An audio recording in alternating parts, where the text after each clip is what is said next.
Váyase de aquí, vieja hijueputa. Déjeme tranquilo ya. No se meta conmigo. Le dije a mi mamá. Me miró como solo miran las madres cuando creen que es la última vez que nos verán. Le cerré la puerta en la cara y la escuché llorar y derramar esas lágrimas que pesan como yunques cuando caen al suelo. La miré por el agujero de la puerta mientras se alejaba, sola, bajo la lluvia, como queriendo lavar sus penas y, de paso, las mías. Ahora debo lidiar con mi situación, pues no me siento bien. Me siento pesado, como una lata que tiene encima un tractor.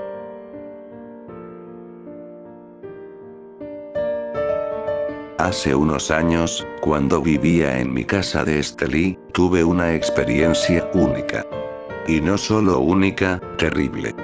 Vivía con mi mamá y Robertito, mi hermanito menor, en una casa con un gran patio colmado de árboles frutales y unos rosales que regábamos con el agua de un pozo artesanal. Mi papá se fue el día que mi mamá descubrió que tenía una querida.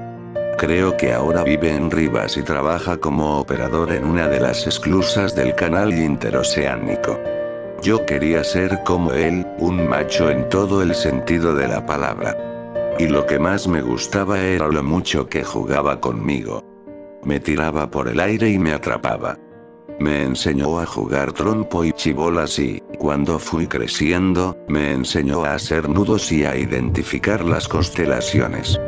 Era mi héroe y ella se encargó de hacerlo desaparecer. Robertito, por su parte, no era santo de mi devoción, pues me había quitado parte del cariño que me daba mi papá y muchas noches de sueño. Mi mamá trabajaba como bonchera en Marimba Cigars, una de las tantas fábricas de puros que existían en Estelí en esos tiempos. Ahora ya quedan muy pocas fábricas, pues en su ambición los tabacaleros contaminaron los suelos con muchos químicos inorgánicos y ahora casi no se puede sembrar. Muchos se han ido de Estelí porque el trabajo y el alimento escasean considerablemente. Yo vi gente muerta de hambre en la acera, como en el tiempo de la plaga de langostas que se comió todo el maíz en Estelí. Mi mamá siempre se esforzó mucho por nosotros, pero ese esfuerzo jamás fue reconocido. Trabajaba 2 turnos en la fábrica y, en todos los años que había trabajado, no había podido ascender en cuanto a posición o salario. Desde siempre fui muy malcriado con ella y no la respetaba. Ahora, pensándolo bien, creo que era mi expresión de rebeldía por la ausencia de mi papá.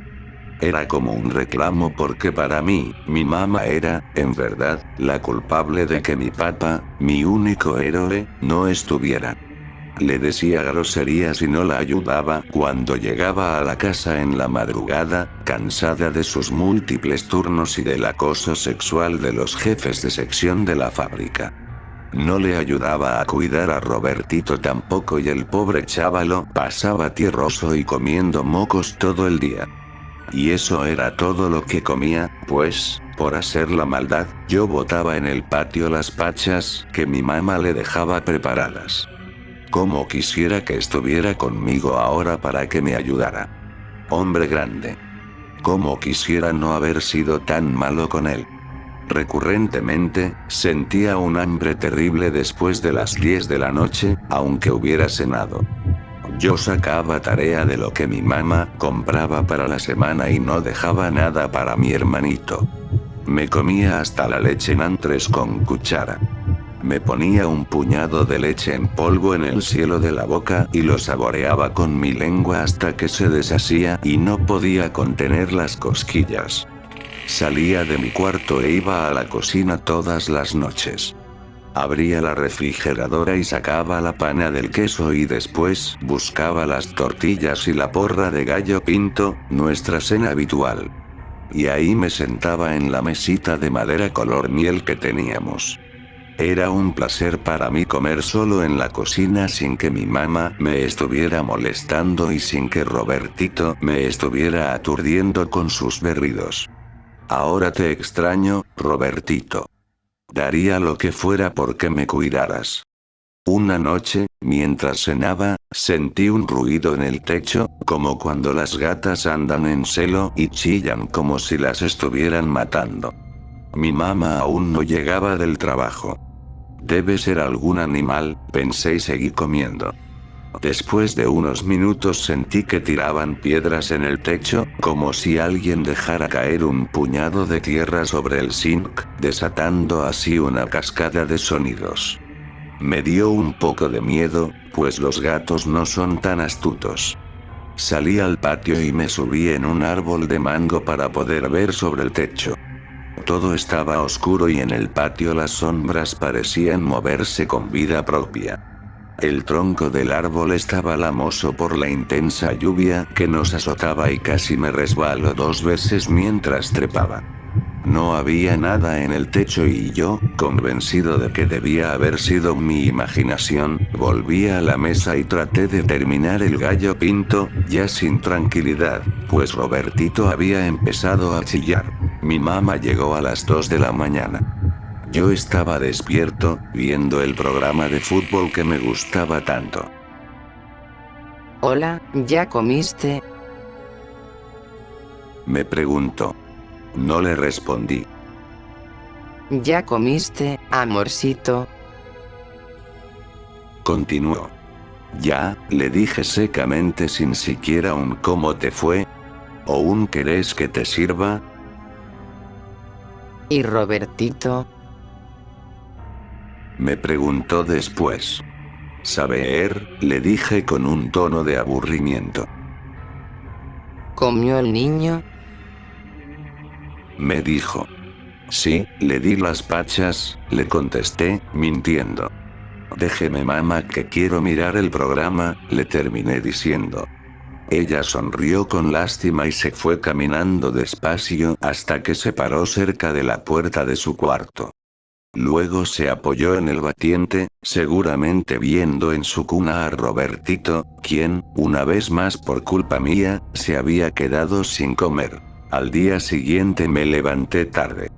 Como no tenía a quien rendirle cuentas, me quedé dando vueltas en la cama. Robertito lloró, pero no le hice caso. Estaba todo cagado y con el pamper a reventar. Mi mamá le había dado de comer en la madrugada y me había dejado nantres y las pachas con agua sobre la mesa para que se las preparara. El día pasó rápido y en la noche, después de haber cenado, volví a la cocina para repetir mi ritual con el queso, las tortillas y el gallo pinto. Comí rico en mi segunda cena. A unos pocos metros frente a mí, sobre el pantry, yacían las pachas de Robertito, colmadas de moscas. Eran las 12 de la noche. Cuando estaba a punto de terminar el último bocado, sentí un ruido que venía del pantry, cerca de donde estaban las pachas mosqueadas. Me levanté de la mesa para ver si algún ratón andaba haciendo desastres, pero no vi nada. Esta casa está tan vieja que le suena todo, pensé. Me di vuelta para regresar a la mesa y terminar mi comida cuando, entonces, pasó. Hombre grande. Ya vine, hombre grande. Dijo alguien detrás de mí. Me quedé parado, como estatua, dando un paso que nunca terminé. Con un miedo terrible me atreví a voltear. Y entonces lo vi por primera vez. Estaba ahí, agazapado en el rincón, su estatura la de un niño, su piel llena de pelos y verrugas, su larga barbilla entre sus rodillas, su sonrisa de oreja a oreja, su pelo canoso cubriéndole la barba y cayéndole sobre los hombros, su nariz puntiaguda como un cuchillo. Y sus ojos, Dios. ¡Qué ojos más horribles! Su presencia era aterradora. Parecía que no estaba ahí y, sin embargo, era visible, como si se desvaneciera y volviera a aparecer inmediatamente. Me froté los ojos y sentí un cosquilleo en todo el cuerpo. Ya vine, hombre grande. Me volvió a decir con una voz chillona. Y mientras lo hacía, sentí un escalofrío espantoso en mi espalda, como si me estuvieran arrancando cada nervio de la columna. Quise gritar, pedir ayuda, decir Dios mío. Pero no me salió la voz. Mi boca se movía como la de un pez fuera del agua. Él sonrió mientras sus ojos brillaban. Luego adoptó nuevamente un semblante serio y se llevó lentamente el dedo índice a sus labios carnosos. SHHH. No grite. Ya vine y no me voy más, hombre grande. Voy a estar con su merced para siempre. Recíbame ahora, hombre grande. Me dijo el duende con la fuerza del que pretende cumplir lo que promete. Cerré los ojos para no verlo más, pues su imagen era insoportable para mí. ¿No me quiere ver, hombre grande? Ahora no me voy más, su merced. Continuó mientras yo temblaba. Sentí un chorro caliente en mi pantalón y un charco empapó mis pies rápidamente. Aún así, tardé unos segundos en abrir los ojos. Cuando lo hice ya no estaba ahí, pero su figura estaba grabada en mi mente como el recuerdo más terrible que jamás tendría. Corrí a mi cuarto, prendí la luz y ajusté el crucifijo que tenía frente a mi cama. Cerré la puerta y la ventana que daba al patio y me metí entre las cobijas. Subí los pies para que la cobija me los envolviera y empecé a sudar como chancho. No podía mover ni un dedo, pues pensaba que el duende me descubriría. Entonces recordé algo que había olvidado. Robertito estaba solo en el cuarto de mi mamá. Es cierto, quizás no le daba de comer y no soportaba sus chillidos, pero esa noche algo se despertó en mí, algo que antes estaba dormido y consumido por la oscuridad. El amor por mi hermanito. Me levanté como un rayo y tomé el crucifijo, pues fue lo único que se me ocurrió como defensa. Corrí hacia el cuarto. La puerta estaba abierta de par en par. Entré rápidamente y miré hacia la cuna. Me apresuré a asomarme y todos mis miedos se confirmaron. Robertito no estaba. Me arrodillé frente a la cuna y llorando le pedí a Dios que perdonara mis pecados, empuñando con fuerza el gran crucifijo desde el que Jesús parecía mirarme con lástima. La sangre de la corona de espinas resaltando sus facciones. Un sonido familiar interrumpió mi sufrimiento. Era Robertito. Volteé y lo vi detrás de mí, acostadito en la cama de mi mamá, rodeado de las rosas de nuestro patio, pero también de una multitud de sapos, arañas y ciempiés. A pesar de las flores, sentí un olor intenso y desagradable. Aunque entonces no lo sabía, ahora sé que era el olor de la mierda de venado. Me aterraban todos los animales que lo rodeaban, por lo que tardé bastante tiempo en reaccionar. Agarré a Robertito rápidamente y justo a tiempo, pues un sapo empezaba a metérsele por la boca. Cuando lo tuve seguro en mis brazos, vi que los animales y las flores habían desaparecido de la cama, pero el olor a mierda de venado persistía, como un eficaz y macabro recordatorio del que nos había visitado. Esa noche me llevé a Robertito a mi cuarto, para cuidarlo. Mi mamá llegó en la madrugada y nos encontró a los dos debajo de las cobijas enrollados en un abrazo fraternal, el crucifijo preso entre mis manos. Ella debe haber sonreído esa noche al vernos tan cerca como nunca. A pesar de que no volví a ver al duende en los 10 días que siguieron, no podía contener los orines y la tembladera cuando pasaba frente al pantry, donde lo vi agazapado por primera vez. Suspendí mis segundas cenas y empecé a leer algunas secciones de la Biblia que mi mamá guardaba debajo de su colchón. Tenía que protegerme de alguna manera, pero no sabía cómo. Si existe Dios, creo que debió haberse reído de mí, pues quien lo había olvidado lo buscaba en momentos de necesidad. Las vacaciones se acababan y mi mamá matriculó a Robertito en el centro de desarrollo infantil Los Chavalitos. A mí me tocaba irlo a dejar de camino a la escuela y a traerlo al regreso de esta. Nunca le conté a nadie del suceso, pues pensé que nadie me iba a creer. Generalmente, esperaba la hora de ir a traer a Robertito en las sillas de la barbería Hulk, donde conversaba con mis amigos barberos. Un día, mientras esperaba, vi que la profesora Carmen me llamaba desde el portón, indicándome que ya era hora. Fui al salón de infantes y la profesora me pidió que le cuidara a los niños un momento mientras ella iba a cambiar a Robertito en el baño adjunto para entregármelo. Le dije que sí y me senté en su mecedora a esperar. La zona de gateo parecía una isla en un mar de cunas donde estaban acostados 9 bebés, unos vestidos con pampers y camisitas y otros con mamelucos y gorritos de animales. Estaban tranquilos, pero repentinamente empezaron a llorar. Me levanté de la silla e intenté calmarlos inútilmente, como un árbol tratando de calmar al huracán. Ya, chavalos, les dije pausadamente. Los chavalos no hicieron caso y siguieron berreando como terneros. Pequeños. Por el brillo de la estrella y la luna. Ya vine y estoy aquí. Silencio. Dijo él desde un rincón mientras yo palmeaba a unos de los niños. Los bebés detuvieron su llanto con una sincronización espeluznante. Miré rápidamente y no pude ver nada, solo la mancha de orines en mi pantalón caqui. Me di la vuelta y casi choco con la profesora Carmen, quien ya regresaba con Robertito, listo y vestido para volver a la casa.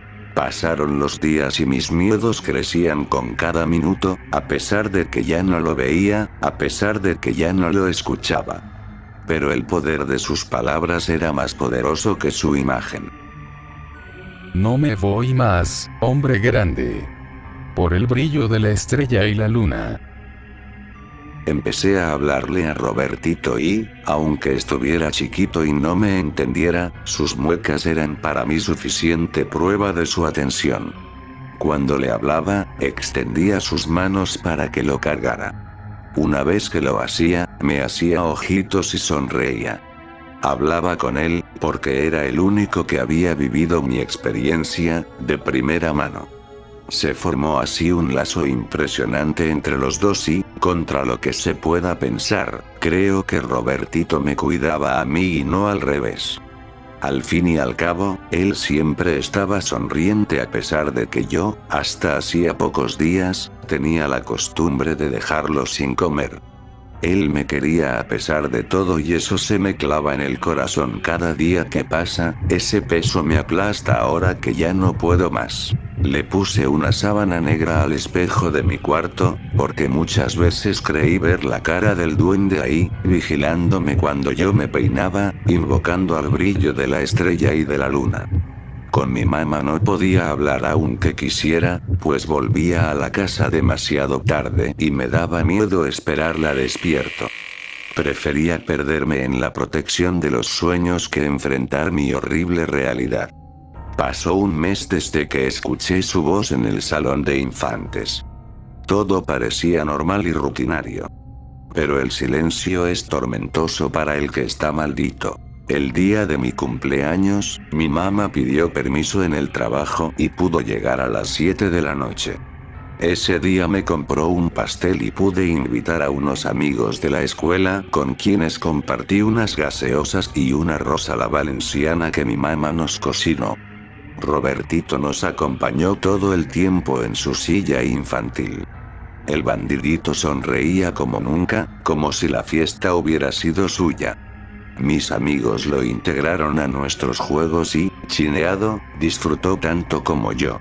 Todo iba bien hasta que llegó Pitoco, el payaso enano, un artista famoso de Estelí al que yo le tenía miedo, como a todos los payasos.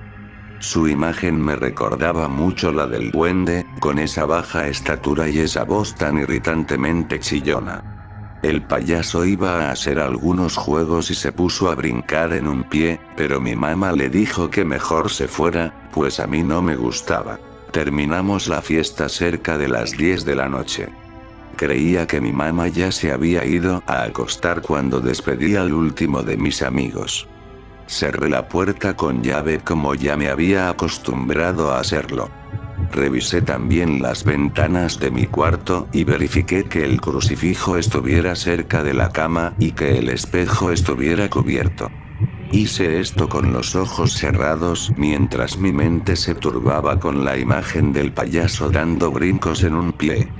Cuando me estaba quitando los zapatos para acostarme, un pensamiento se clavó en mi mente, como los clavos en las manos del pobre Cristo que estaba en mi mesita de noche. A pesar de todo, estaba agradecido con mi mamá, después de muchos años de odios y resentimientos. Me gustó el tiempo que me regaló el día de mi cumpleaños. Por eso, me levanté descalzo y fui a su cuarto, queriendo agradecerle su gesto. Toqué 3 veces, pero nadie me abrió. Abrí la puerta y vi que se había ido de nuevo. Como pidió permiso en el trabajo, tuvo que regresar al turno de la madrugada. A los dueños de la fábrica Marimba Cigars no les importaba la vida de las personas, solo sus números. En la cuna estaba Robertito, durmiendo. Volví a mi cuarto, un tanto decepcionado por no haber podido agradecerle a mi mamá. Me senté en la cama y apoyé mi frente en la palma de mis manos, inundado por una repentina tristeza y una inmensa soledad. Quise la compañía de Robertito, mi compañero, para que me ayudara a pasar la noche. Me levanté de nuevo y, cuando iba hacia la puerta de mi cuarto, escuché su llanto y varios golpes. Corrí hacia el cuarto de mi mamá y abrí la puerta rápidamente. Entonces lo vi otra vez y esta visión fue 1000 veces más terrible. Estaba subido en la cuna de Robertito y lo golpeaba salvajemente mientras mi pobre hermanito lloraba y pataleaba en su impotencia.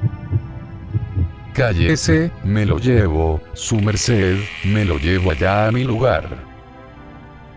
Le decía el maldito mientras le daba puñetazos en su delicada carita. Con cada golpe, el llanto de Robertito se hacía más desgarrador. Yo estaba parado en la puerta, agarrando la manija, completamente inmóvil por el miedo. Pero el amor por Robertito me hizo hablar, entre llantos de furia. Déjalo ya por el amor de Dios. Él no te ha hecho nada, hombre. Mis palabras tuvieron un efecto temporal, pues dejó de golpearlo. Se quedó quieto por unos segundos mientras Robertito seguía llorando. Se dio vuelta lentamente, levantó su cabeza y me atravesó con su mirada y con su voz. Dios no está aquí, no lo llame, su merced. Y ustedes sí me hicieron algo. Y no soy un hombre. Usted sí, su merced. Usted es el hombre grande que me quiere despojar de lo que es mío. Me dijo con esa voz chillona que tanto me aterraba. Yo soy su dueño. Continuó. Quise moverme para agarrar a Robertito, pero el duende levantó su mano derecha en señal de alto y quedé convertido en una estatua viviente. Con un chasquido de dedos hizo que me elevara unos centímetros del suelo y con un movimiento suave de su mano izquierda hizo que me estrellara contra la pared. Todo se volvió negro y no supe más de mí o de Robertito. Me desperté en el suelo del patio, frente al pozo. Mi cuerpo embarrado de mierda de venado, la que reconocí por el olor. Dentro de mi ropa se movía lo que parecían culebras y sapos. Intenté sacudirme, muriéndome del asco y del miedo, pero no pude porque algo invisible me sujetaba. Mi pelo estaba envuelto en telarañas muy espesas que caían sobre uno de mis ojos y podía sentir a un arácnido muy grande y gordo caminando por mi coronilla, los pelos de sus patas rozando mi cuero cabelludo. Entonces oí un ruido cerca del rosal. Desde las sombras, con pasos lentos, apareció el duende con Robertito entre sus brazos, su cara iluminándose a medias con el brillo de la luna. Estaba sonriendo, gozoso de mi horror. Al verme, mi hermanito empezó a llorar otra vez. Quise moverme, pero era imposible. De un salto, el duende se subió al borde del pozo y movió su mano formando un círculo en el aire con su dedo índice. Con su poder, me tomó de los pies y me sentó en una silla cerca del pozo. Miles de alacranes empezaron a subir por mis piernas. Robertito seguía llorando y su llanto me arrancaba pedazos del corazón. El duende conocía todos mis miedos y esa noche empezó a ser, verdaderamente, mi dueño. Quise orar, pero no podía entrelazar los versos. El duende miró hacia arriba y con el brillo de la luna en sus ojos, empezó a flotar sobre la boca del pozo. Robertito me miró. Su carita estaba destrozada por los golpes que le había dado. Sus ojos moraditos, su boca llena de sangre. Pero aún así, me sonrió con el único dientito que le quedaba. Esa sonrisa me dijo muchas cosas, y, hoy, volver a verlo sonreír es lo que más quisiera. Pero no podrá ser, porque ahora soy de él y Robertito ya no está. Cuando Robertito me sonrió, ahí flotando sobre el pozo, el duende lo soltó y lo dejó caer en el agujero. Su caída fue rápida y estruendosa, y el sonido del agua en el fondo me indicó el horrible fin de mi hermanito. Así, el duende me arrancó la vida que más me importaba. Marquen mis palabras. El tormento de la permanencia oscura es más horrible que la muerte. No pude ni gritar cuando soltó a Robertito. No pude hacer nada. Y la impotencia es uno de los sentimientos más horribles, más aún cuando el que nos mata, el que nos asesina, puede hacerlo a su gusto y antojo. ¡Qué rabia sentí! ¡Cómo deseé su muerte y la mía! Me lo llevé, su merced, me lo llevé a mi lugar. Vio que Dios no está aquí. Ahora me llevo lo que es mío, quédese ahí, hombre grande. Me ordenó con violencia. ¿Lo que es tuyo? Le pregunté. Sí, su merced, hombre grande. Voy a llevarme a mi reina, que es mía. Chilló. Entonces comprendí que el duende no me quería a mí y a Robertito. Quería a mi mamá. Pronto volverá, su merced, hombre grande. Pronto volverá. Dijo con gozo tocándose su entrepierna. Seguro de lo que tenía que hacer, tragué saliva para tener voz, y le dije, llévame a mí. A ella no la toques. No, me llevo a mi reina, su merced. Me respondió. Impulsado por una fuerza invisible, supe lo que tenía que ofrecerle a cambio de mi madre. Lléveme a mí. Yo quiero ser como su merced. Sus ojos brillaron. ¿En serio, hombre grande? Me preguntó. Sí, es lo que más deseo. En esta tierra quiero sentir por siempre el brillo de la estrella y de la luna, como su merced. Quiero seguir su camino, viviendo cerca del hombre grande, le dije con pavor, reconociendo la profundidad y el compromiso de mis palabras. Recíbame, entonces. Me indicó. Con la mayor pesadumbre posible, pronuncié las dos palabras fatales, esas que esperan los duendes cuando han encontrado un sucesor. Lo recibo, le dije, y mi respuesta lo inundó como el agua que se mete al agujero de un barco. El olor a mierda de venado nos rodeó y el duende desapareció lentamente, caminando hacia atrás hasta que se agazapó en un rincón tras el rosal y se perdió de vista. Amaneció y el alba fue para mí como una plaga. El sabor de la noche se adormeció en mis labios, y mi nariz dejó de sentir el aroma del rosal. Estaba solo y mi mamá, ignorante de todo, llegaría en poco tiempo. Le dejé una nota sobre su cama y me fui de la casa.